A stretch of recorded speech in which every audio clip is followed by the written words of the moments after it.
Welcome students, very short process, একদম সহজ করে ভাবো। আজ যেটা করাবো সেটা হচ্ছে WBJEE 2024 special suggested chapters and topics from class 12। দেখো, প্রত্যেকেই পড়াশোনা করছো WBJEE এর জন্য, প্রত্যেকেরই কিন্তু আশা রয়েছে যে গভর্নমেন্টে একটা র্যাঙ্ক হবে। তো সেটার জন্য তোমাদের অনেকটা সুবিধা করেছি এই ক্লাসটার মধ্যে। কথাটা হচ্ছে যে তোমাদের টোটাল 12-এ 16টা চ্যাপ্টার আছে। তো 16টা চ্যাপ্টারের মধ্যে মোস্ট ইম্পর্টেন্ট কিন্তু 5টা চ্যাপ্টার আছে।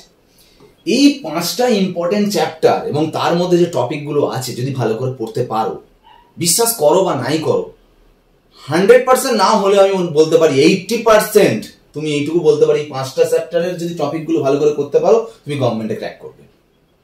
এবার যদি অন্য চ্যাপ্টারগুলো তোমরা তো সবাই পড়েছো, আমি তো বলবো না যে অন্য চ্যাপ্টার পড়বে না, সেটা আমি বলবো না। অন্য চ্যাপ্টার পড়ছো, তার মধ্যে অ্যাডভান্টেজ অবশ্যই তুমি যদি অন্য চ্যাপ্টারের কোশ্চেন আনসার যদি পেরে যাও সেটা তো খুবই ভালো কথা।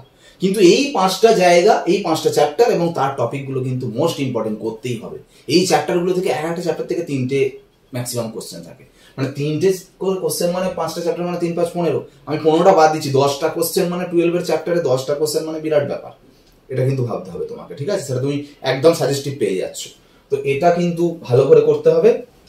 তো এক এক করে আমি তোমাদের বলছি। দেখো, প্রথম চ্যাপ্টার হচ্ছে মোস্ট ইম্পর্টেন্ট চ্যাপ্টার, জটিল যৌগ। জটিল যৌগ থেকে 4টে কোশ্চেন মাস্ট। আমি তো এবছর ভাবছি 4টে কোশ্চেন পড়বে।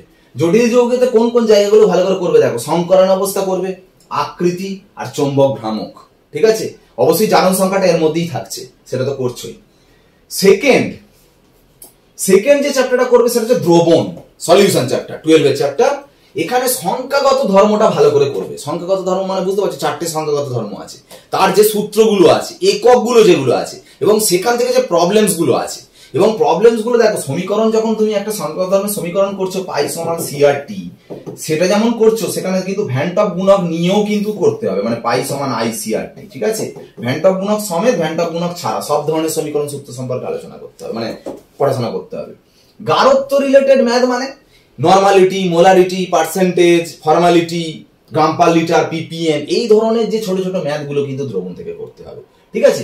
এটা করলে কিন্তু দ্রবণটা সম্পর্কে পুরোপুরি ভালো করে আয়ত্তে চলে আসবে এবং এখান থেকে কোয়েশ্চেন অবশ্যই পাবে। থার্ড চ্যাপ্টার হচ্ছে তড়িৎ রসায়ন, খুব ইম্পর্টেন্ট চ্যাপ্টার। এখান থেকে কোয়েশ্চেন মাস্ট, কিন্তু অনেকটা কমিয়ে দেওয়া হয়েছে আমার মনে হয়েছে ব্যক্তিগতভাবে, কিন্তু এটা আমার মনে হচ্ছে মিলে যাবে। সেল থেকে কোনো কোয়েশ্চেন পড়বে না, পরিবাহিতা থেকে কোয়েশ্চেন পড়বে। কিন্তু পরিবাহিতা অনেক রকমের পরিবাহিতা আছে, কিন্তু শুধু পরিবাহিতা আছে, আপেক্ষিক পরিবাহিতা আছে, মোলার পরিবাহিতা আছে, তুল্যাঙ্ক পরিবাহিতা আছে। প্রত্যেকটা ডেফিনেশন, একক, তার যে সম্পর্কগুলো আছে সেই সম্পর্কগুলো, সেখান থেকে ছোট ছোট ম্যাথগুলো করতে হবে। কোলরাস সূত্র থেকে ভালো করে ম্যাথ প্র্যাকটিস করে যাবে। ওকে, ফ্যারাডের সূত্র যত আছে সবকটা সূত্র করবে, এবং সেখান থেকে যে ছোট ছোট ম্যাথ আছে সেগুলো কিন্তু তোমাকে করতে হবে। খুব ইম্পর্টেন্ট চ্যাপ্টার তড়িৎ রসায়ন। নেক্সট হচ্ছে রাসায়নিক গতিবিদ্যা। রাসায়নিক গতিবিদ্যা যেগুলো পড়তে হবে, বিক্রিয়ার ক্রম বের করার অঙ্ক তোমাকে করতে হবে, কিন্তু যেটা হচ্ছে সমীকরণ দিয়ে বলে দেয় বিক্রিয়ার এর গারত্ব দ্বিগুণ করলে বিক্রিয়ার হার হয় 4 গুণ, বি এর গারত্ব দ্বিগুণ করলে বিক্রিয়ার হার হয় 8 গুণ। এই ধরনের অঙ্ক থেকে ক্রম, আণবিকতা কি করে বের করে, সেই প্র্যাকটিক্যাল হার সমীকরণে যেটা ধীরগতি সম্পন্ন এবং দ্রুতগতি সম্পন্ন বিক্রিয়া, সেখান থেকে যে ক্রম আণবিকতা বের করে, সেখান থেকে কিন্তু কোশ্চেন পড়ে। হার সমীকরণ তোর মধ্যেই চলে আসছে। এবার হার সমীকরণ মানে শূন্য ক্রম, প্রথম ক্রমের হার সমীকরণ প্রতিষ্ঠাগুলো ছিল, প্রতিষ্ঠা লাগবে না কিন্তু সমীকরণটা লাগবে, অর্ধায়ু রাশিমালা লাগবে, সেখান থেকে ছোট ছোট অঙ্ক আসবে অর্ধায়ু হার সমীকরণ থেকে, ঠিক আছে? ছোট ছোট অঙ্ক। হার ধ্রুবকটা তো তার মধ্যেই চলে আসে। হার ধ্রুবক থেকে ম্যাথ মানে ওই যে কে এর যে একক আছে সেখান থেকে ক্যালকুলেশনটা আসে। তারপরে সংঘর্ষ তত্ত্ব মানে বুঝতে পেরেছো, যেখানে আসে মানে সক্রিয়করণ শক্তি বা সূচনা শক্তি, এই ধরনের জিনিসগুলো এখানে করতে হবে। নেক্সট হচ্ছে আরহেনিয়াস সমীকরণ, খুব ইম্পর্টেন্ট সমীকরণ আরহেনিয়াস সমীকরণ। যে আরহেনিয়াস সমীকরণ থেকে কিন্তু থিওরিটিক্যাল কোশ্চেন আসে, এখান থেকে একটা গ্রাফের কোশ্চেন আসে, ম্যাথামেটিক্সও আসে। খুব ইম্পর্টেন্ট কিন্তু রাসায়নিক গতিবিদ্যা চ্যাপ্টার।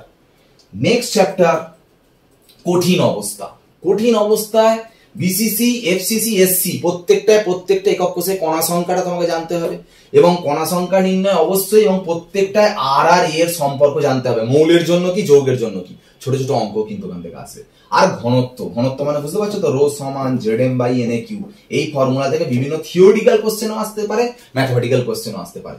এই ধরনের জিনিসগুলো কিন্তু খুব ইম্পর্টেন্ট। দেখো, আমরা টোটাল 5টা কোশ্চেন মানে 5টা চ্যাপ্টার দিলাম।